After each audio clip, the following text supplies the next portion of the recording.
Nous disons ceci, les Saintes Écritures dit quelque part, en passant par l'homme de Dieu Salomon, il dit, il n'y a rien de neuf, il n'y a rien de nouveau sur la terre. Si quelqu'un dit que ceci est nouveau, c'est parce qu'il ne s'est pas souvenu de ce qui s'était passé.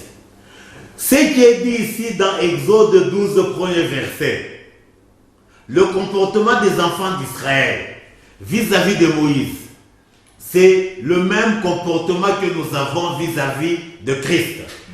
Comme il est dit, le peuple voyant que Moïse tardait à descendre de la montagne, s'assembla autour d'Aaron et lui dit, allons, fais-nous un Dieu qui marche devant nous, car ce Moïse, cet homme qui nous a fait sortir du pays d'Égypte, nous ne savons pas ce qu'il est devenu. Oui. Qu'est-ce que nous faisons aujourd'hui? Le peuple aussi, voyant que Christ, qui est parti au ciel, a beaucoup tardé. Et les gens même se moquent de lui, de bientôt de Jésus. Qu'est-ce que les gens font? Ils se fabriquent des dieux selon eux. Ainsi que de foules de docteurs. Oui, oui. Les gens se fabriquent des dieux. Ils disent, c'est lui qui est parti. On ne sait pas ce qu'il est devenu. Non. Vous voyez un peu. Donc c'est la même scène. Oui. Pour dire tout ce qui est arrivé, c'est pour notre instruction. Donc vous continuer à partir du verset 2. Qui sont les Aaron ici? Non, tous ceux qui se mettent devant, tous ceux qui se mettent debout devant les autres. Ce sont des Aaron. Oui, pour paraphraser, je vais donner un bon éclaircissement. Dans la vision du Seigneur, Aaron n'était pas prévu. Ce sont les hésitations de Moïse qui ont forcé Dieu à amener Aaron dans le chemin de Moïse. Parce que Dieu voulait que Moïse ait, donc, comme Moïse ne savait pas bien parler, il dit, mais j'ai une bouche qui est compliquée. Et Dieu lui dit, qui a fabriqué la bouche? Moi, je peux faire de toi une bouche extraordinaire. Il n'a pas eu confiance, si bien que Dieu a été obligé de prendre Aaron, de l'associer. Et c'est Aaron qui a été à l'origine du veau d'or. La Bible dit, les gens aujourd'hui aussi se fabriquent des dieux. Les dieux de fabrication locale. Les dieux de fabrication locale, c'est quoi? C'est tout ce que nous appelons doctrine. Vous comprenez un peu? Les gens conçoivent leur Dieu et ils mettent des régimes, ils disent nous c'est comme ça, comme ça, comme ça. Nous c'est comme ça, ainsi de suite. Je vais continuer à partir du verset 2. Aaron leur dit, ôtez les anneaux d'or qui sont aux oreilles de vos femmes, de vos fils et de vos filles, et apportez-les-moi. Et tous ôtèrent les anneaux d'or qui étaient à leurs oreilles et ils les apportèrent à Aaron. Il les reçut de leurs mains, jeta l'or dans un moule et fit un veau en fonte. Et ils dirent, Israël, voici ton Dieu qui t'a fait sortir du pays d'Égypte. Lorsqu'Aaron vit cela, il bâtit un autel devant lui et il s'écria, demain il y aura fête en l'honneur de l'Éternel. Le lendemain, ils se levèrent de bon matin et ils offrirent des holocaustes et des sacrifices d'action de grâce. Le peuple s'assit pour manger et pour boire, puis ils se levèrent pour se divertir. On peut s'arrêter là. Il dit le verset 6, le lendemain se levèrent de bon matin, ils offrirent des holocaustes et des sacrifices d'action de grâce. C'est-à-dire, ce n'est que des imitations. Le grand problème qui nous intéresse ici, c'est la première fois qu'on fait mention du divertissement. Le divertissement n'est pas des dieux. Et dans l'église, ça s'interprète par quoi? Bon, c'est ce que je vais dire. Ah oui. Le divertissement n'est pas des dieux. Le divertissement est du monde. L'Écriture dit, rachetez le temps, car les jours sont mauvais. Qu'est-ce que c'est qu'un divertissement? Un divertissement, c'est une récréation. On a beaucoup de temps. Un passe-temps. Oui, un passe-temps. Parce qu'on a beaucoup de temps. Vous comprenez un peu? Ici, la Bible dit, le peuple s'assit pour manger, pour boire, puis se levèrent pour se divertir. Dieu interdit le divertissement. Vous comprenez un peu? Nous devons veiller et prier, car les jours sont mauvais. Le repos, c'est pas ici. Le repos, c'est au ciel. Vous comprenez un peu? C'est pour ça que la Bible dit, un peu de sommeil, un peu d'assouplissement. Aaron et le peuple de Dieu est entré dans le sommeil, est entré dans l'assouplissement. Vous comprenez un peu? Et la pauvreté les a surpris. La pauvreté, c'est quoi? Le départ de Dieu. La séparation d'avec Dieu. Lisez à partir du verset 7. Je voulais Il n'y a pas de problème. Par un cas très concret du divertissement, parce que quelqu'un peut se dire ce sont les païens qui se divertissent. Et nous avons déjà cru dans le Seigneur Jésus-Christ. Nous sommes dans l'église. Est-ce dans l'église, il peut y avoir aussi un divertissement? Non, je vous ai dit ici. Oui. Dans l'église, il ne peut pas y avoir de divertissement. Comme il est dit, dans l'église. Je parle de l'église locale. Oui, c'est ce que je dis. Dans l'église. Qu'est-ce que c'est qu'un divertissement? Peut-être, il faut qu'on se comprenne. Ben, vous savez, quand on parle... Qu'est-ce que c'est qu'un divertissement? Ben, vous l'avez défini, un passe-temps, on a beaucoup de temps à... C'est-à-dire, un divertissement, oui. C'est une chose vaine qui ne nous amène rien, mais qui nous prend le temps. Oui, oui. Vous comprenez un peu? Oui. Or, la Bible dit, rachetez le temps car les jours sont mauvais. Mais si nous prenons le temps, nous mettons le temps aux choses vaines, est-ce qu'on est avec Dieu? Non. Vous comprenez un peu? C'est-à-dire, comme nous l'avions dit, l'église, c'est la consécration. La consécration est opposée au divertissement. Oui. La consécration, c'est-à-dire, tout c'est Dieu. Un engagement total. Un engagement total. Oui. Un engagement total. C'est pour ça qu'il est dit, quand nous rentrons dans Proverbe, je crois, 31, ne livre pas ta vigueur aux femmes. C'est-à-dire ta vigueur qui est au-dedans de toi. Ce n'est pas pour tes plaisirs de vanité. Ta vigueur, c'est pour monter sur l'autel de Dieu. Est-ce qu'une multitude de programmes dans une église, c'est ça le manque? Non, je n'ai rien à voir. On a toujours dit, il faut chaque programme. Je n'ai rien à voir avec les programmes des églises. 6 heures, non, c'est prière chaque jour. Ce n'est pas là où je suis. C'est ce que je suis en train de Ce n'est pas là où je suis. suis. Je n'ai rien à voir avec les programmes qu'il y a dans les églises, dans les programmes qu'il y a dans les systèmes religieux. Merci. Ce qui me préoccupe, c'est ce que le Seigneur dit. Oui. Nous rentrons dans ce que Dieu dit à Josué. Que ce livre de la loi ne s'éloigne point de ta bouche. Pas de divertissement. Médite-le jour et nuit. Alors seulement tu auras du succès dans tes entreprises. Ça, c'est ce qui est dit dans l'Ancien Testament. Oui. Dans le Nouveau Testament, c'est ce que le Seigneur dit. Travaillez, non pour la nourriture qui périt, mais pour celle qui subsiste jusque dans l'éternité. Et l'apôtre Paul rajoute encore, travaillez. Non, il dit, travaillez avec crainte et tremblement votre salut. C'est-à-dire, ce qui doit nous préoccuper, c'est notre salut, notre rédemption. On ne doit pas passer des temps à oublier le salut. C'est ce que Jésus dit, cherchez premièrement le royaume des cieux et sa justice. Donc ce qui doit nous préoccuper, c'est la préoccupation du royaume des cieux et sa justice. Le royaume des cieux, c'est quoi? Que notre nom soit inscrit dans le livre de vie. Ça doit nous préoccuper d'une manière permanente. Et si quelqu'un est préoccupé par ça, il aura le temps pour pécher? Non. Nous péchons quand nous oublions. Est-ce que la multiplication des différentes réunions... Non, ce n'est rien à voir avec ça. Non, je n'ai encore pas terminé la question. Est-ce que la multiplication des différentes réunions à l'église peuvent nous aider à travailler? Non. Travailler sur notre salut, oui. C'est ce que l'Esprit de Dieu met au-dedans de nous. Ici, vous savez, que je le dis toujours, à l'église, on a beaucoup plus, dans les assemblées des gens, on a beaucoup plus des hommes brouettes. Des gens qui n'ont rien à voir avec l'Esprit de Dieu, mais qui sont conduits par les programmes humains, les ordonnances, les commandements pernicieux des hommes. C'est pas ça. Ici, moi je suis en train de parler de la conduite par l'Esprit de Dieu. Et vous comprenez un peu? Ça n'a rien à voir avec les programmes pernicieux. Ou celui qui donne le programme, lui dort dans le lit, mais ce sont les autres qui sont en train. Non, je ne dis pas, je ne parle pas de ça. Je parle de la conduite par l'Esprit de Dieu. Comme l'Écriture dit, il n'y a que celui qui est conduit par l'Esprit qui est enfant de Dieu. C'est de ça qu'on parle. C'est-à-dire, d'une manière permanente, notre conduite, c'est par l'Esprit de Dieu. On ne peut pas donner une occasion à la chair de nous conduire. Si la chair nous conduit, la mort est là. Comme il est dit, la main de Dieu n'est pas courte pour sauver, ni son oreille n'est pas due pour nous entendre. Ce sont nos péchés qui mettent une barrière entre lui et nous.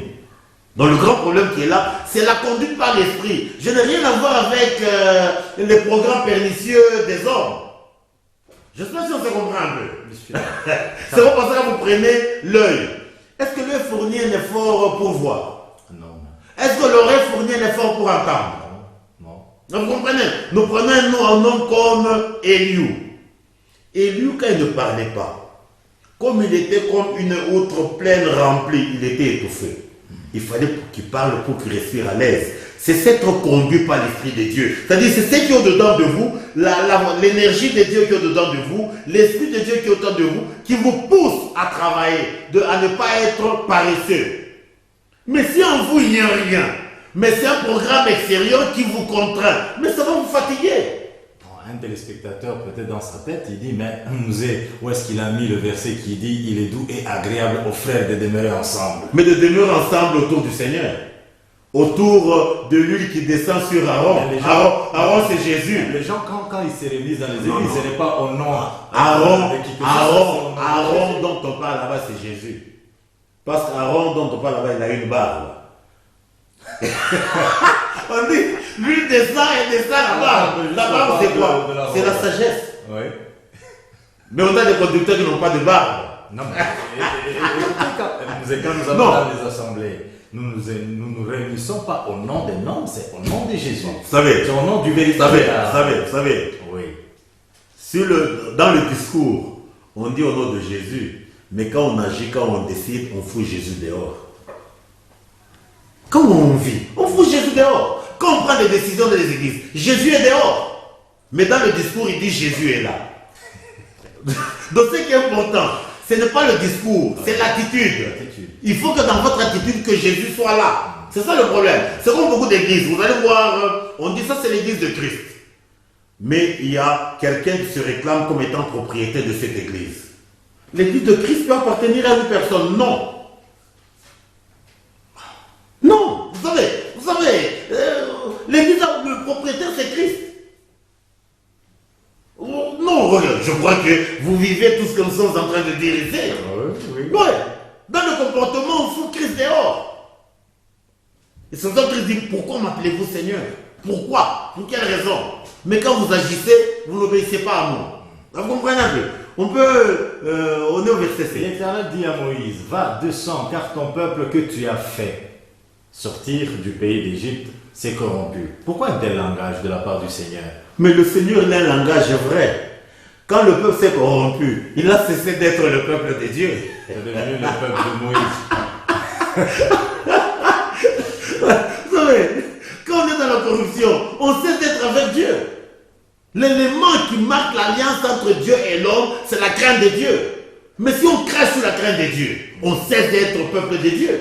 Est-ce que quelqu'un ne pourrait pas dire que Dieu là, il s'est comporté comme un homme, un papa et une maman? Lorsque un enfant agit bien, non, tu as vu mon fils, il est intelligent, il a eu vraiment de bonnes cotes. Oui. Ben, lorsque l'enfant fait la honte de son père, non, tu vois ta fille, tu vois ton enfant, tu vois ton garçon. C'est différent. Ici, ce n'est pas une fuite de responsabilité. Non.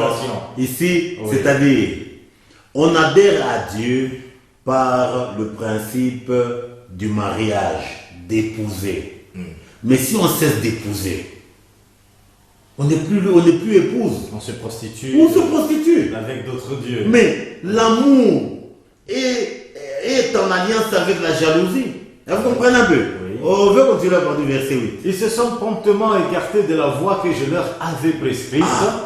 Ils se sont fait un veau en fonte. Oui. Ils se sont prosternés devant lui. Ils lui ont offert des sacrifices et ils ont dit, Israël, voici ton Dieu qui t'a fait sortir du pays d'Égypte.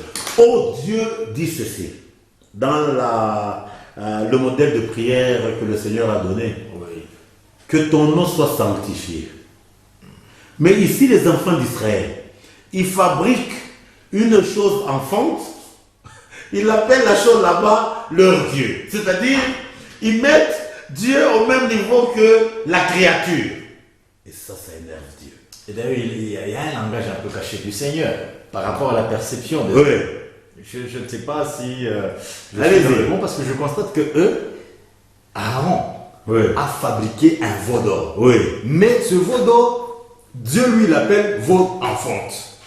Il y a un problème. Oui, il y a pour dire, Oui. l'or, pour paraphraser, vous avez posé une très bonne question. Oui. Quand les enfants d'Israël sont sortis de l'Égypte, c'est Dieu qui a fait que les enfants d'Israël trouvaient grâce aux yeux des Égyptiens. Oui. Afin que les Égyptiens leur donnent l'or, Oui. l'argent, les reins. Et les 3 métaux qu'ils avaient eus de la part des Égyptiens, c'était pour que ces choses servent au tabernacle des dieux. Uniquement.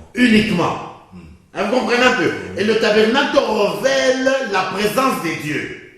Eux, ce que Dieu leur a donné, ils sont partis fabriquer une chose ennemie à Dieu. C'est pour cela que l'or revêt, comme je disais, les 3 métaux, l'or revêt la gloire, l'argent la rédemption et les reins le jugement du mal. Oui. C'est pour ça qu'il ne veut pas appeler le veau d'or.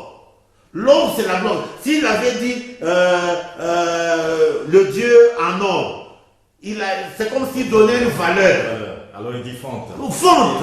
Lui-même, quand il regardait, c'est Oui, perception. oui, C'était en fonte. c'est la fonte. Vous Une comprenez un matière peu. qu'on peut casser, D'ailleurs, qu'on peut céder facilement. D'ailleurs, pour paraphraser, Oui. quand vous allez dans le langage des enfants d'Israël, quand ils sont corrects avec Dieu, ils appellent les dieux des nations.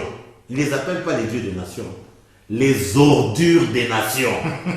Parce que quand ils mettent le concept de Dieu, c'est donner la valeur aux dieux des nations. Ils appellent ordures des nations. C'est ça le même esprit. Vous comprenez un peu? On peut continuer. Il y a un autre concept que vous avez dit en passant, mais qui crée un peu beaucoup plus de confusion. Vous avez Oui. dit que ce sont les Égyptiens, Dieu a ordonné. Ils ont trouvé faveur aux Égyptiens de leur donner les bracelets à L'or, l'argent, oui. toutes ces choses-là. Mais il y a de ces gens qui, parmi vous, d'ailleurs serviteurs, vous vous appuyez sur ce verset pour dire que non, les païens peuvent être à notre service, il n'y a pas de problème. Même s'il peut venir à l'église, s'il ne se convertit pas, il va se convertir un jour, mais nous profitons quand même, et vous appelez, d'ailleurs ce sont des gros poissons, des baleines et tout ça. Et vous êtes quand même pour construire, entre guillemets, l'église, et puis ils vous font à ce que vous puissiez rouler carrosse et manger carottes. Comme Oui. nous l'avons dit, il n'y a rien de neuf sur la terre. Oui. Israël se retrouve devant Jéricho et Dieu détruit Jéricho. Et Dieu dévoue tout Jéricho à l'interdit. Oui. Vous comprenez un peu? Oui. L'or, l'argent, tout. Vous comprenez un peu? Non, c'est pas tellement là-bas. Je suis beaucoup plus à Saül. Hein? Je suis à Saül.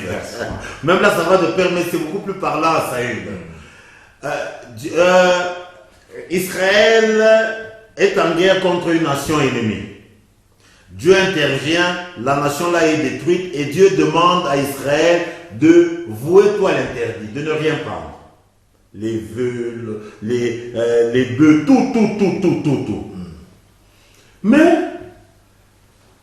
Saül, là où il était, Dieu lui a accordé la victoire. Oui. Mais il a regardé avec les yeux. Il a vu qu'il y avait des veaux là gras, des choses bonnes. Qu'est-ce qu'il a fait? Il a pris les choses qui étaient des veaux à l'interdit pour les amener à Dieu. Et quand Samuel a vu, Samuel qui avait la vision de Dieu, qu'est-ce qu'il a dit? Qu'est-ce que c'est que ces beulements que j'entends? Qu'est-ce que Saül a dit? Non, ton peuple a dévoué tout par interdit, mais avec ce qui était important, il les garde pour venir les consacrer à toi, à Dieu. Qu'est-ce que Samuel a dit? Puisque Saül a fait ça, Dieu. sur le champ, C'est Dieu qui a dit. oui, sur le champ, Oui. ça, par l'intermédiaire de Samuel, il dit, ton royaume sera déchiré et je vais le ôter devant toi. Et Saül a voulu résister, il a voulu tenir Samuel dans son pan, dans sa robe. Et sa robe s'est déchirée. C'est vrai ce que Samuel a dit. De la même manière que ma robe s'est séparée, ton règne aussi Ça va est diviser. fini. Qu'est-ce qu'il a dit? Dieu se plaît-il? Samuel a dit ceci à Saül: l'obéissance à la parole vaut plus que tous les sacrifices. C'est-à-dire, s'il y a la chose la plus importante que Dieu nous réclame, c'est l'obéissance. Et la désobéissance à la parole est aussi coupable que la divination. Donc les gens qui n'obéissent pas, mais les gens veulent prendre leur argent, et ceux qui donnent l'argent, et ceux qui prennent leur argent, sont tous dans le même sac.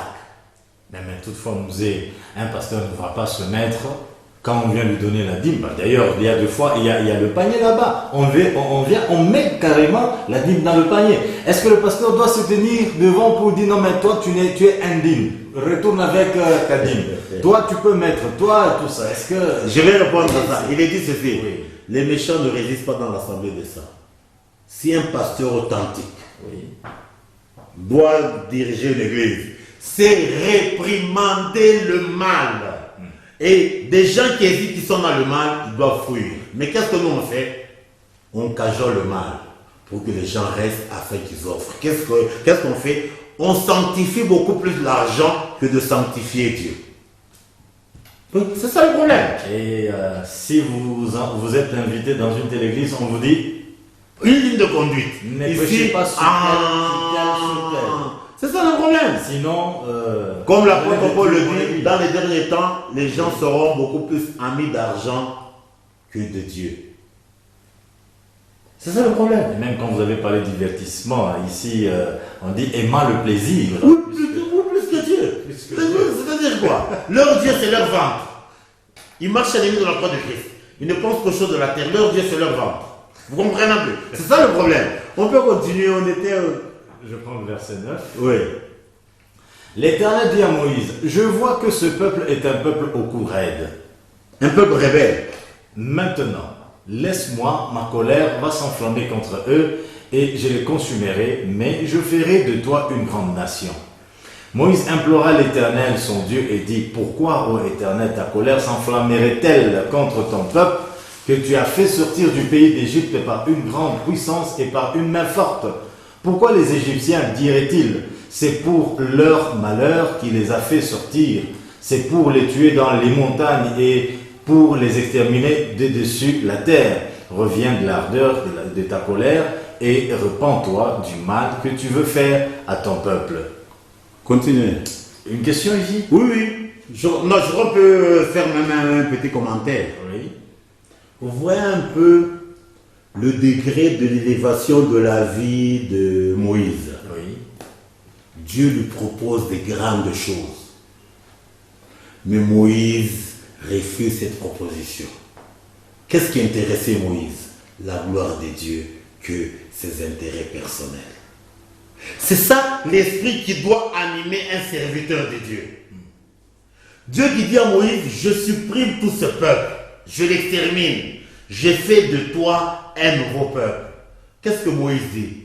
Mais les Égyptiens qui vont apprendre ça, qu'est-ce qu'ils diront?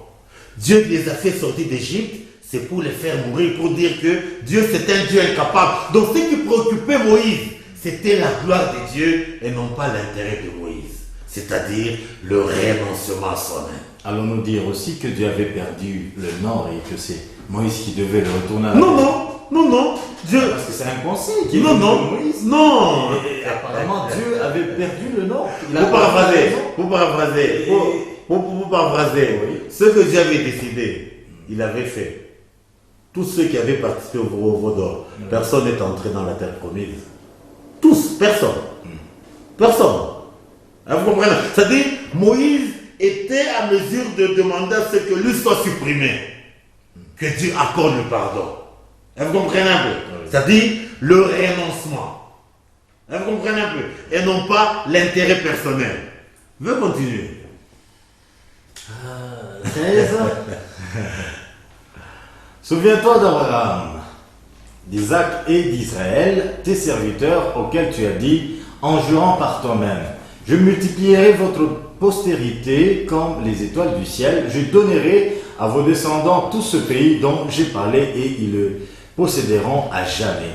Et l'Éternel se repentit du mal qu'il avait déclaré: vouloir faire à son peuple. Oui, donc comme nous l'avions dit, Oui. c'est-à-dire l'intercession de Moïse, Dieu a arrêté de les détruire à l'instant.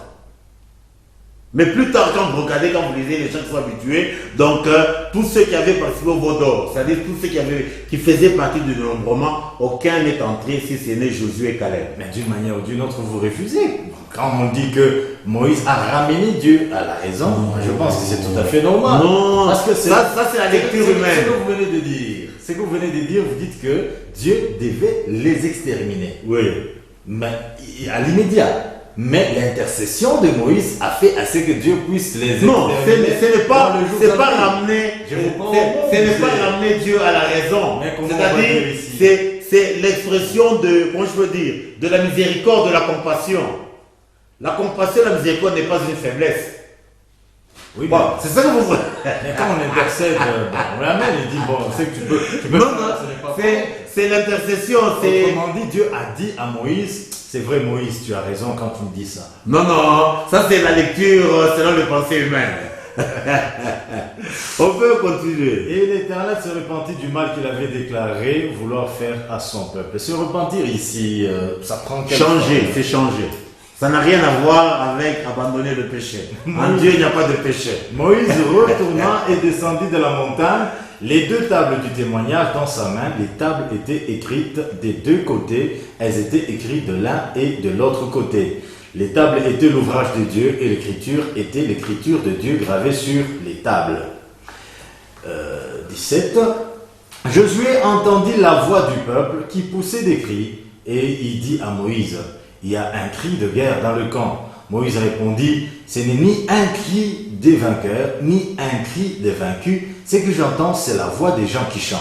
Et c'est quand vous regardez, Josué, lui, n'était pas dans le camp. Lui, il était resté au pied, il était du côté de Moïse. Vous comprenez un peu? De la montagne. Oui, oui, oui. Oui. Et comme il approchait du camp, il vit le veau et les danses. La colère de Moïse s'enflamma. Il jeta de ses mains les tables et les brisa au pied de la montagne. Il prit le veau, au verset 19. Oui. Pourquoi briser? C'est Dieu qui lui a donné, c'est Dieu qui a écrit. Est-ce que n'est-ce pas une colère qui blasphème? Non, non, ici, blasphème Dieu. le peuple était indigne de recevoir les tables là-bas, compte tenu de l'état dans lequel il était. Il était indigne. Bon, les tables, pourquoi d'abord les tables?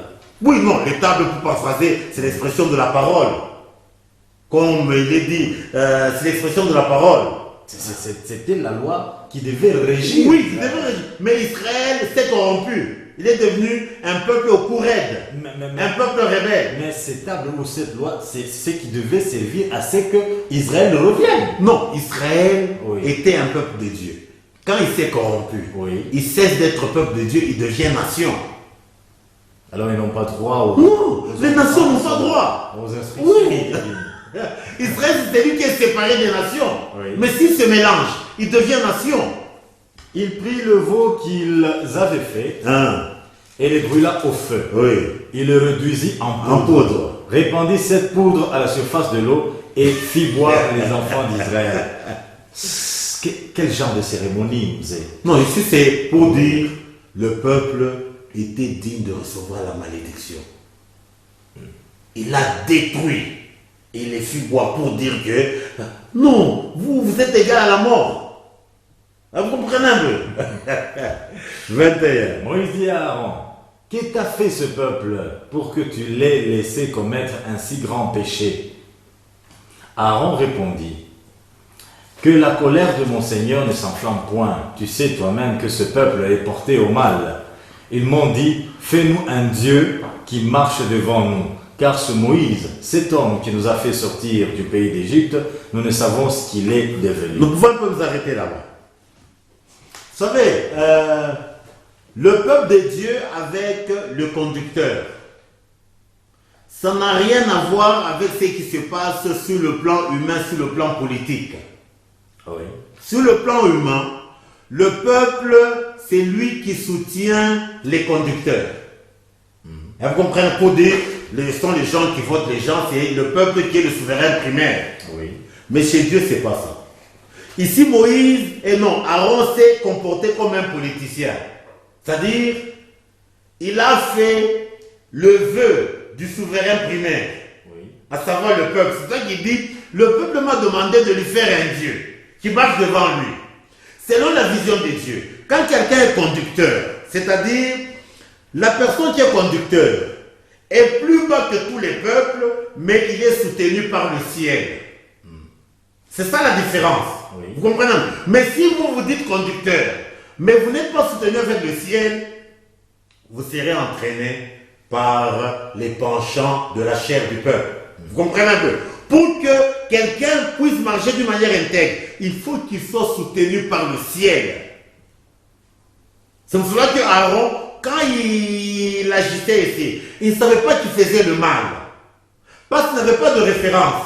Il n'était pas soutenu par le ciel. Mais Moïse qui venait de la montagne, qui venait de la présence de Dieu, lui il a eu la vision pour avoir la perception vraie que le peuple était dans le mal. C'est-à-dire pour avoir la perception du mal et du bien, on doit être connecté à la lumière véritable. Mais si on n'est pas connecté à la lumière véritable, on ne saura pas distinguer le mal avec le bien. Dans la volonté permissive du choix d'Aaron par Dieu, qui devait être Aaron? Non, ici pour dire... Un prophète? Non, comme... ici je ne comprends pas très bien votre question. Non, parce qu'il dit, vous l'avez dit ici que Moïse bégayait, il avait du mal à s'exprimer. Et Dieu qui dit, voilà, je te ferai Dieu, mais et Aaron, prophète. Oui, c'est un tabou, oui. Dans la vision de Dieu, ça devrait être direct Moïse seul. Oui.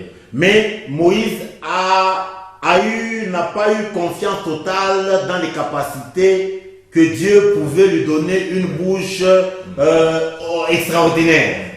Alors comme il a persisté, il a pris la bouche d'une autre personne. Oui, une volonté permissive. Oui, une volonté permissive. Mais malgré que cette volonté est permissive, du moins Aaron c'était un prophète. Et un prophète, c'est celui qui... dans une certaine mesure. Mais ici, Dieu et qu'il est mais ici, comme on dit, il s'est compromis pour dire son œil avait terni. Comme il est dit, un peu de sommeil, la pauvreté vous surprend. Donc il est entré dans le sommeil. C'était un paresseux. Il est entré dans le sommeil pour dire que nous devons être connectés à la lumière. C'est pour ça qu'il dit, ils m'ont dit, fais-nous un Dieu qui marche devant nous. Puis c'est une fuite de responsabilité. Oui, c'est ça. C'est ça le problème. C'est pour cela qu'un homme de Dieu, lui, c'est l'esprit qui le conduit. Et si l'esprit le conduit, c'est Dieu qui a mis l'esprit au-dedans de lui, qui va même convaincre le peuple. Apparemment, il s'était retourné dans le cadre du jardin d'Éden. Oui, c'est ça l'instinct de la chair. Un bouc émissaire. C'est ça l'instinct de la chair. Oui. On peut continuer verset 23. Verset 23, c'est ce qu'on a lu. Je prends 24. Oui. Je leur ai dit que ceux qui ont de l'or s'en dépouillent et ils me l'ont donné. Je l'ai jeté au feu et il en est sorti ce veau. Moïse vit que le peuple était livré au désordre et qu'Aaron l'avait laissé dans ce désordre, exposé à l'opprobre parmi ses ennemis. Moïse se plaça à la porte du camp et dit, à moi ceux qui sont pour l'Éternel. Et tous les enfants des Lévites s'assemblèrent auprès de lui. Vous arrêtez un peu là, c'est-à-dire, après que Moïse ait détruit le veau d'or, qu'il l'ait réduit en cendres, la Bible nous dit ceci, Moïse a quitté le camp. Il est parti se mettre à la porte du camp. Le camp que Moïse a quitté, c'est ça l'image du monde. Vous comprenez un peu? Et Moïse là-bas revêt la personne du Seigneur Jésus. Vous comprenez un peu? Et là, il se met à la porte. Qu'est-ce qu'il dit? Moïse se plaça à la porte du camp et dit, à moi ceux qui sont pour l'Éternel. Et tous les enfants de Lévi s'assemblèrent auprès de lui. Il n'y a que les Lévites. Et Lévi veut dire l'adhérence, l'attachement. C'est-à-dire ceux qui étaient attachés d'une manière vraie à Dieu. Il n'y a que eux qui ont pris la résolution de quitter le camp et d'aller vers Moïse. Vous comprenez un peu? La Bible nous dit ceci, au verset 27. C'est ce que nous arrivons au concept de notre citation dans les citations du Seigneur Jésus. Quitter son père, sa mère, ainsi de suite, et avoir au centuple. Au verset 27, je vais lire le verset 27. Il leur dit, ainsi parle l'Éternel, le Dieu d'Israël, que chacun de vous mette son épée au côté, traversez et parcourez le camp d'une porte à l'autre, et que chacun tue son frère, son parent. On pouvait s'arrêter là-bas. Donc quand les Lévites se sont approchés de Moïse, la Bible nous dit ceci, Moïse ne leur a pas dit félicitations, nous allons auprès de Dieu, c'est fini. Non! Il leur a dit que chacun de vous prenne son épée, qu'il fasse quoi? Qu'il rentre dans le camp, qu'il tue son père, son frère, son parent. C'est ce que Christ a dit. Quand Pierre a posé la question, voici nous avons tout quitté, qu'est-ce que nous allons gagner? Christ dit, il n'y a personne qui aura quitté à cause de moi, son père ou sa mère. C'est la même citation. C'est-à-dire du temps de Moïse, les Lévites ont tué d'une manière physique leurs parents, c'est-à-dire les gens qui pouvaient être les pesanteurs pour les retenir dans le mal. Ils les ont tués pour qu'ils soient à l'abri, pour qu'ils soient légers, pour qu'ils ne soient pas dans la pesanteur. Ils les ont tués. Et vous comprenez un peu? Et pour nous, ça révèle quoi? Ça révèle la dimension de la chair que nous devons tuer. Parce que c'est la chair qui est la pesanteur. Vous comprenez un peu? Mais une autre dimension quant à la lettre, apparemment, oui. Parce que Moïse, il semblait intercéder pour le peuple. Oui. Mais après, il a fait le contraire aussi. Parce qu'il dit, non, voilà, tu vas voir, les Égyptiens vont se moquer de nous. Mais après, lui, il tue. Non, ici, c'est pour ça que je dis que... Non, je comprends. Quand il est, comme il est dit, cette interprétation, comme il est dit, oui. Nous devons léger. Aucune écriture ne peut être obligée d'une interprétation particulière. On doit la saisir selon Dieu. Comme on dit, Dieu parle une fois, mais on doit écouter deux fois. Vous comprenez un peu? Donc ceci, c'est l'image de la consécration. Donc pour qu'il y ait consécration, on doit détruire au-dedans de nous tout élément qui peut être une pesanteur pour empêcher la consécration. Vous comprenez un peu? C'est la même citation que Jésus a dit. Comme nous l'avons dit, c'est la consécration. La Bible dit ceci, les enfants de... Les enfants de Lévi firent ce qu'ordonnait Moïse, et environ 3000 hommes parmi le peuple périrent en cette journée. Moïse dit, consacrez-vous aujourd'hui à l'Éternel, même en sacrifiant votre fils et votre frère, afin qu'il vous accorde aujourd'hui une bénédiction. La Bible dit ceci, Moïse dit, consacrez-vous aujourd'hui à l'Éternel. Il ne peut pas y avoir une consécration à l'Éternel sans sacrifice, une impossibilité. En sacrifiant votre propre fils, votre propre frère, là ça s'est fait d'une manière civique. Mais ici c'est sur le plan spirituel. C'est ça que je dis, c'est lui qui va aimer sa femme, qui va aimer son enfant, ou n'importe qui plus que moi n'est pas digne de moi. C'est pour cela que la même écriture, nous allons voir un peu quelle est la pensée de Dieu un peu sur ce concept. C'est là, à la même citation, nous avions dit, où Dieu a dit à qui? À Abraham, quitte ton peuple, quitte ta patrie, et quitte la maison de ton père. C'est la même citation. On doit se séparer, vous comprenez un peu? Et c'est la même citation avec les psaumes 45, 11.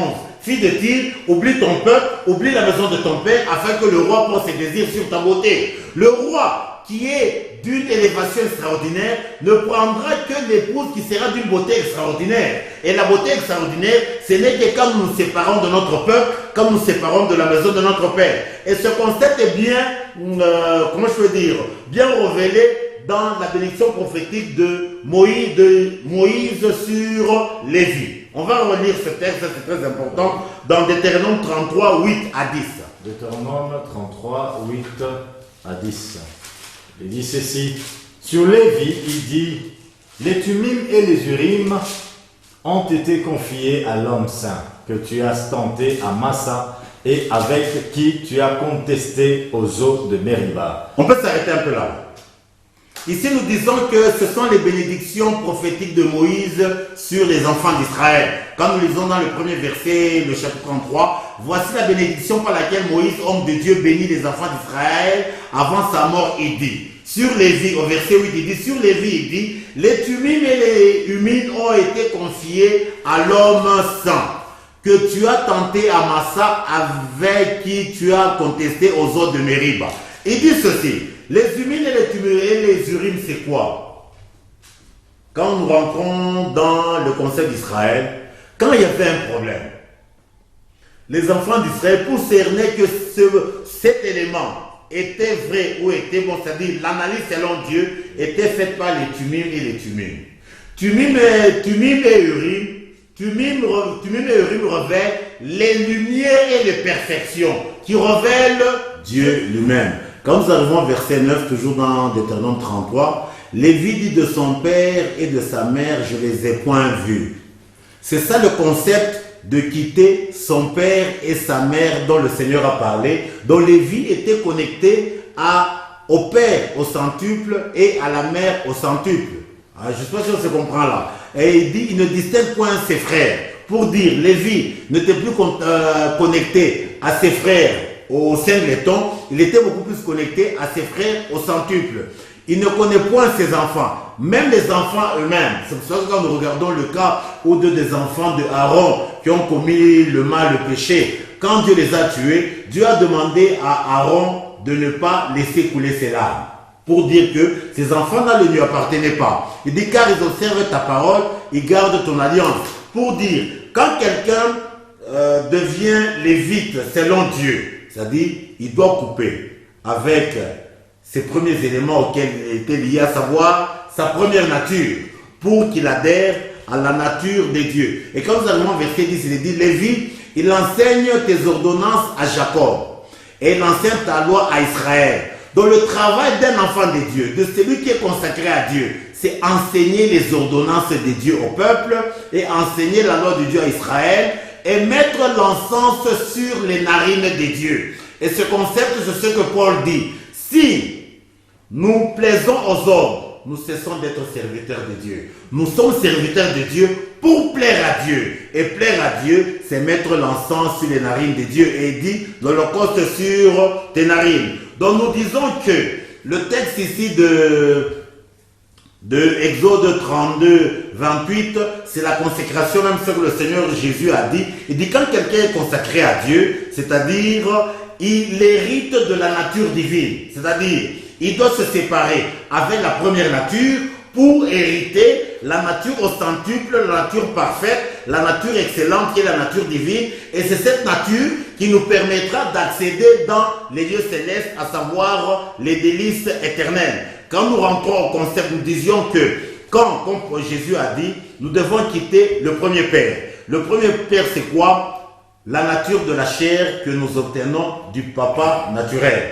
Et nous devons avoir maintenant le Père au centuple qui nous donne la nature spirituelle, l'esprit. On doit quitter la première mère qui nous a transmis le sang, qui nous a transmis la servitude, la terreur, afin d'avoir la seconde. La première mère est symbolisée par Agar, la mère au centuple est symbolisée par Agar, qui enfante pour la liberté en vertu des promesses. Quelles promesses? Les promesses pour hériter le royaume des cieux. Nous passons aux enfants. Les enfants, ce sont les fruits. Les premiers enfants, ce sont les fruits de la chair, et les enfants au centuple, les fruits de l'esprit. Quand nous arrivons au concept des frères, les frères qu'on doit quitter, ce sont les pensées humaines. On doit les quitter pour adhérer aux frères au centuple qui sont les pensées des dieux. Quand nous arrivons aux sœurs, les sœurs, ce sont les sentiments humains. Nous devons les quitter pour marcher, pour être animés selon les pensées des dieux. Quand nous arrivons à la femme c'est quoi? La source de joie, la source de plaisir. Et cette femme au singleton, cette femme de douleur, la femme de la mort, c'est le sang naturel. Nous devons quitter ce sang pour adhérer au sang véritable qui est la femme au centuple. Quand nous arrivons aux maisons, les maisons c'est notre chair et notre sang qui constituent la poussière. Nous devons adhérer à la maison et au sang de Christ qui constitue la maison de vie. Les terres dont on a parlé qui est symbolisé au champ, c'est le cœur. On doit quitter le cœur de pierre afin qu'on ait un cœur de chair, un cœur perméable qui est bien barricadé par la muraille. Donc nous disons que cette citation révèle beaucoup plus l'héritage de la nature divine. C'est pour ça que quand nous lisons cet héritage est donné par Ésaïe 58. On peut lire Ésaïe 58, verset 13 à verset 14. Ésaïe 58, 13 à 14. Si tu retiens ton pied pendant le sabbat, pour ne pas faire ta volonté en mon saint jour, si tu fais du sabbat tes délices, pour sanctifier l'Éternel en le glorifiant, et si tu l'honores en ne suivant point tes voies, et en ne te livrant pas à tes penchants et à des vains discours, alors tu mettras ton plaisir en l'Éternel, et je te ferai monter plutôt sur les hauteurs du pays. Je te ferai jouir de l'héritage de Jacob ton père, car la bouche de l'Éternel a parlé. Il dit, si tu retiens ton pied pendant le sabbat révèle la présence de Dieu, Dieu qui est dans le repos. Et notre pied qui doit être retenu, c'est l'image de la volonté humaine, de notre volonté qui est constituée de nos pensées humaines, de nos sentiments humains, doivent être retenus, comme il est dit, pour ne pas faire ta volonté à mon saint jour. Si tu fais du sabbat tes délices pour sanctifier l'Éternel, le glorifiant, et si tu l'honores, honorer Dieu, c'est cesser de suivre nos voies. Cesser de nous livrer à nos penchants. Les penchants, c'est ça les sentiments, et les vains discours, c'est ça les pensées. Et si nous réalisons cet état des choses, alors on va mettre notre plaisir en l'Éternel, et le Seigneur va nous faire monter dans les hauteurs du pays, et va nous faire jouir de l'héritage de Jacob, notre Père. L'héritage de Jacob, c'est la mutation de Jacob à Israël, et la Bible dit car la bouche de l'Éternel a parlé. Donc l'héritage de la nature divine, c'est ça le gage d'accès dans la présence des dieux. Si on n'a pas la nature divine, on ne peut pas avoir accès dans l'héritage de Dieu, dans la présence de Dieu. Et ça, c'est révélé encore dans Deutéronome 23. On peut lire Deutéronome 23, du premier verset au verset 8. Nous lisons Deutéronome 23, 1 à 8. Il est dit ceci. Celui dont les testicules ont été écrasés ou l'urètre coupé n'entrera point dans l'assemblée de l'Éternel. Celui qui est issu d'une union illicite n'entrera point dans l'assemblée de l'Éternel. Même sa 10e génération n'entrera point dans l'assemblée de l'Éternel. L'Ammonite et le Moabite n'entreront point dans l'assemblée de l'Éternel, même à la 10e génération et à perpétuité, parce qu'ils ne sont pas venus au-devant de vous avec du pain et de l'eau sur le chemin lors de votre sortie d'Égypte, et parce qu'ils ont fait venir contre toi à prix d'argent Balaam, fils de Béor, de Pétor, en Mésopotamie, pour qu'il te maudisse. 5. Mais l'Éternel ton Dieu n'a point voulu écouter Balaam.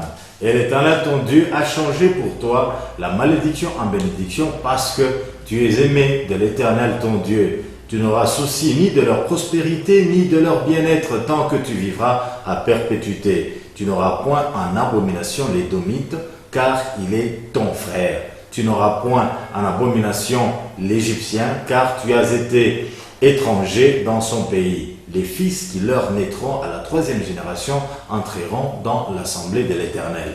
Donc quand nous regardons ce texte, le texte ici nous révèle les personnes qui devraient être exclues de l'assemblée des dieux et les personnes qui devraient être admises dans l'assemblée des dieux. Quand nous rentrons au premier verset, il est dit ceci: celui dont les testicules ont été écrasés ou l'urètre coupé n'entrera point dans l'assemblée de l'Éternel. Ça révèle quoi? Les testicules, ce sont les organes qui sont dans le physique de l'homme, qui servent à la production de la sémence. C'est-à-dire quoi? Les testicules écrasés, c'est quelqu'un qui n'est pas en mesure de donner la sémence de vie. Pour dire, selon la pensée de Dieu, chaque enfant de Dieu doit enseigner la justice à la multitude. Et la justice à la multitude, c'est ça la sémence de Dieu. Si on n'enseigne pas la justice de Dieu, dans la sagesse de Dieu à la multitude, on ne va pas entrer. On est un instrument inutile auprès de Dieu. Vous comprenez un peu? Comme Daniel le dit, celui qui aura enseigné la justice à la multitude brillera comme les étoiles à toujours et à perpétuité. C'est-à-dire, nous sommes appelés à s'aimer et à arroser. Et par quel moyen? Par la parole. Mais si la parole n'est pas au-dedans de nous, tout ce que nous donnons comme parole, il n'y a pas la vie, il n'y a pas la sémence, on ne va pas entrer. La deuxième catégorie, celui qui est issu d'une union illicite n'entrera point dans l'assemblée de l'Éternel. L'union illicite ici, c'est beaucoup plus l'image des Samaritains. Je crois que nous connaissons bien le concept. Dans les Samaritains, ce sont des gens qu'on avait pris à l'étranger, qu'on était venus établir sur les terres d'Israël, qui n'avaient rien à voir avec Israël. C'est-à-dire quoi? Ce sont des gens qui n'ont rien à voir avec la parole de Dieu, mais tu te retrouves à côté des choses de Dieu, ce qu'on appelle union illicite, c'est-à-dire les gens qui ne sont pas nés de l'esprit, les gens qui ne sont pas nés de la parole, ils ne vont pas entrer. Même sa 10e génération n'entrera point dans l'assemblée de l'Éternel. Ça, c'est la deuxième catégorie. L'Ammonite et le Moabite n'entreront point dans l'assemblée de l'Éternel, même à la 10e génération et à perpétuité. Qui est Ammonite? Qui est Moabite? Les Ammonites et les Moabites sont les gens qui étaient issus de l'union, de l'inceste entre Lot et ses filles. C'est-à-dire, les Moabites et les Ammonites révèlent la réunion de la sémence de papa et des enfants. Ça révèle quoi sur le plan spirituel? Quand nous mélangeons la parole qui est du Créateur avec les pensées de la créature, on est Moabite. Et Dieu dit, on ne peut pas entrer dans l'assemblée de Dieu à toujours et à perpétuité. Pourquoi? Parce qu'ils ne sont pas venus au-devant de vous avec du pain et de l'eau, sur le chemin lors de votre sortie d'Égypte, et parce qu'ils ont fait venir contre toi à prix d'argent Balaam, fils de Béor, à Mésopotamie, pour qu'il te maudisse, pour dire, le mélange bloque le chemin pour qu'on aille vers Dieu. Babylone, c'est ça le concept moabite, le mélange, l'inceste, le mélange entre la sémence des hauteurs et la sémence de la bassesse. Ça ne peut pas se mélanger. Il dit, mais l'Éternel ton Dieu n'a pas voulu écouter Balaam. Et l'Éternel ton Dieu a changé pour toi la malédiction, bénédiction, parce que tu es aimé de l'Éternel ton Dieu. Donc la grande préoccupation, c'est de demeurer un aimé de l'Éternel. Et dit, tu n'auras souci ni de leur prospérité, ni de leur bien-être, tant que tu vivras à toujours et à perpétuité. C'est-à-dire, l'enfant de Dieu n'a pas envié la prospérité des Moabites. Ça, on en parlera prochainement, à savoir tout ce qui est de matériel. Au verset 7, là c'est un point important. Il dit, tu n'auras point en abomination l'Édomite. L'Édomite, c'est ça l'image de Ésaü, car il est ton frère. C'est différent de Moabite. Oui. Et tu n'auras point en abomination l'Égyptien, car tu as été étranger dans son pays. Les fils qui leur naîtront à la 3e génération entreront dans l'assemblée de l'Éternel. Ça veut dire quoi? Pour dire, tous sur la terre, nous naissons Édomites, nous naissons Ésaü, nous naissons Cher. Tous, nous naissons en Égypte, nous naissons au monde. L'état dans lequel nous sommes nés, le premier état, on ne peut pas entrer dans l'assemblée. Il n'y a que les enfants de la 3e génération. Ça révèle quoi? Le 3e état d'être. Le premier état, c'est ça l'état de la chair. La 2e génération, le renoncement. Et la 3e génération, la marche selon l'esprit. Il n'y a que ceux qui vont atteindre la 3e dimension, la marche selon l'esprit, qui vont entrer. Pour dire, Dieu ne donne la vie que le 3e jour. Vous comprenez un peu? Tant qu'on va rester à l'état de la chair, on ne va pas entrer. Tant qu'on va rester à l'état d'Égyptien, à l'état d'Ésaü, on ne va pas entrer. On doit rentrer dans le 2e jour, le renoncement. Et quand le renoncement devient total, maintenant on a accès au 3e jour, le jour de la communion entre Dieu et les hommes, à savoir l'état d'être de l'alliance. Et l'état de l'alliance, c'est ça qui est révélé par Lévi. Lévi, c'est le 3e. C'est pour ça que le Seigneur Jésus déclare, tous ceux qui sont venus avant moi, on peut lire cette écriture. Jean 18. Nous sommes presque à la fin, Jean 18. Jean chapitre 10. Verset 8. Je dis ceci. Tous ceux qui sont venus avant moi sont des voleurs et des brigands, mais les brebis ne les ont point écoutés. Jésus, c'est lui qui est la possibilité de l'homme d'entrer en alliance avec Dieu. Avant l'alliance de l'homme avec Dieu, on est voleur et brigand. On ne peut pas entrer dans l'assemblée de Dieu. Jésus, c'est lui l'alliance qui est révélée par le 3e jour. Vous comprenez un peu? C'est-à-dire, l'homme, avant qu'il ne connaisse l'alliance avec Dieu, il ne peut pas entrer. Parce qu'il est usurpateur, il est voleur. Comme l'avions dit dans Zacharie, le rouleau de malédiction va entrer dans la maison du voleur et de celui qui parjure.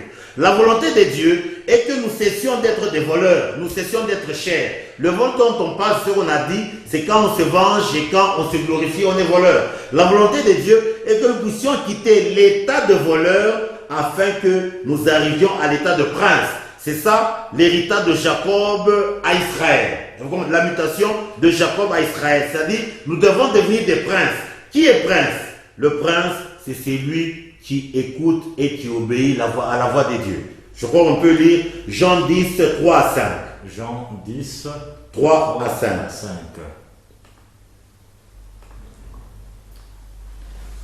Le portier lui ouvre et les brebis entendent sa voix. Il appelle par leur nom les brebis qui lui appartiennent et il les conduit dehors. Lorsqu'il a fait sortir toutes ses propres brebis, il marche devant elles et les brebis le suivent parce qu'elles connaissent sa voix.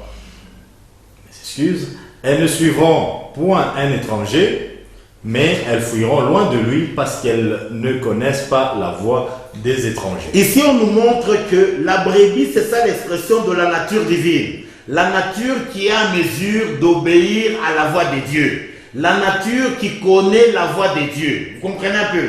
La brebis ne suit pas l'étranger. Vous comprenez un peu? Parce qu'elle ne connaît pas la voix de l'étranger. On peut sauter, on peut aller au verset 27. Verset 27, il est dit ceci. Mes brebis entendent ma voix, je les connais et elles me suivent. La Bible dit ceci, les brebis entendent la voix du Seigneur et suivent le Seigneur, mais les brebis résistent à l'étranger. C'est ça la nature que le Seigneur cherche à ce que nous puissions avoir. Et ce n'est que quand nous arrivons à acquérir cette nature que nous pouvons avoir la promesse d'hériter. Pour dire, il n'y a que les brebis qui vont posséder le royaume à venir. Comme cela est conclu dans Matthieu 25, notre dernier verset, 33 et 34. Matthieu 25, 33 et 34. 34. Et il mettra les brebis à sa droite et les boucs à sa gauche. Alors le roi dira à ceux qui seront à sa droite, venez vous qui êtes bénis de mon Père, prenez possession du royaume qui vous a été préparé dès la fondation du monde. Le Seigneur donne la grande promesse, et cette promesse est adressée seulement aux brebis qui seront à la droite. Comme l'avions dit, la brebis révèle la nature divine, la nature qui est en mesure de suivre le Seigneur. Il dira, alors le roi dira à ceux qui seront à la droite, vous, venez, vous qui êtes bénis de mon Père, prenez possession du royaume qui a été préparé dès la fondation du monde. Donc nous disons que les différents éléments qui sont énumérés n'est autre que l'expression de la nature divine, la nature parfaite et excellente. Ça n'a rien à voir avec les offrandes, c'est ça à voir avec la consécration. Que le Seigneur nous bénisse tous. Je ne sais pas si vous avez une préoccupation là-dessus. Non, c'est vraiment très clair. Chers téléspectateurs, nous vous disons sincèrement merci et nous pensons que cette émission vous a été vraiment très bénéfique et vous sera toujours bénéfique. C'est ainsi que nous vous l'annonçons. Vous voulez nous suivre sur la toile ou sur le net, allez sur YouTube et là vous écrivez juste compréhension, la compréhension excellente des Saintes Écritures et vous allez suivre tous ces numéros. Nous et Ogi, nous vous disons sincèrement aussi merci. Merci. Et que Dieu vous accorde encore sa bénédiction pour que vous parveniez à pouvoir dénouer encore dans les prochains jours des choses qui manquent à plusieurs. Et j'ai dit aussi sincèrement merci à frère Jean Chimwanga qui est derrière la caméra. Moi, c'est Roy Bondo. Au revoir et au prochain numéro. Merci.